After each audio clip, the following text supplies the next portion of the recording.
আমি তো বললাম যে আমার ছবিটা আমি ভালো বলবোই, এবং আসলেই ভালো। এটা প্রতিটা মুহূর্তই মানে দেখার মানে বসে থাকার মতো, মানে নড়ার উপায় নাই। এবং বাঁধন অসম্ভব ভালো অভিনয় করেছে, অসম্ভব ভালো অভিনয় করেছে, মানে অনেকটা বাঁধনের একক অভিনয় এটা বলা চলে আর কি। কিন্তু সে ধরে রাখছে দর্শককে এমনভাবে যে সত্যি আমি অভিভূত। এবং সিনেমাটা আসলে বাংলাদেশের দর্শকদের রেশা মার্ডার কর্মফল, এটা দেখা উচিত। মানে দর্শক যারা দেখেননি, আমার মনে হয় যে আপনারা এটা না দেখলে একটা মিস করবেন। আমি আবার বলছি, আমার ছবি সেজন্য, আমি মিথ্যা বলবো না যে আমার ছবির জন্য না ভাই এমনিই দেখেন, না, আমার ছবি দেখেন আমার ভক্তরা, এবং সবাই দেখেন, আমার মনে হয় যে ভালো লাগবে। এবং একটা নারীর যে সংগ্রাম, আমরা তো সবসময় পুরুষকেন্দ্রিক চলচ্চিত্র করি, দেখি এবং হয়ে থাকে, কিন্তু একজন নারীর যে স্ট্রাগল এখানে দেখানো হয়েছে, সাকসেস দেখানো হয়েছে, এবং বাঁধন যে সুন্দর অভিনয় করেছে, আমার মনে হয় যে আপনারা হতাশ হবেন না, আপনাদের ভালো লাগবে।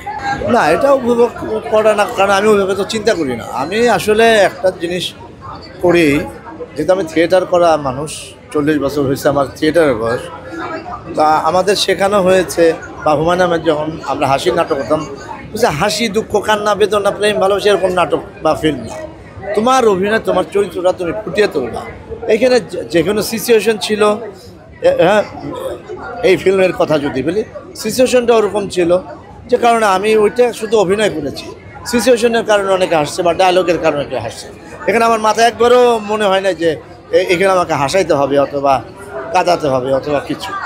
তো এটা আমি তো আসলে উপভোগ করি, যেহেতু আমি হাসির নাটক বেশি হয়ে যায় আমার করা, তো ভালো লাগার তো কোনো অসুবিধা নেই, ভালো লেগেছে। হ্যাঁ, ব্যবস্থা তো নেওয়া উচিত, অবশ্যই নেওয়া উচিত। আসলে মানসিকতার পরিবর্তন হলে শুধু ব্যবস্থা দিয়ে তার হয় না, মানসিকতার পরিবর্তন দরকার আছে।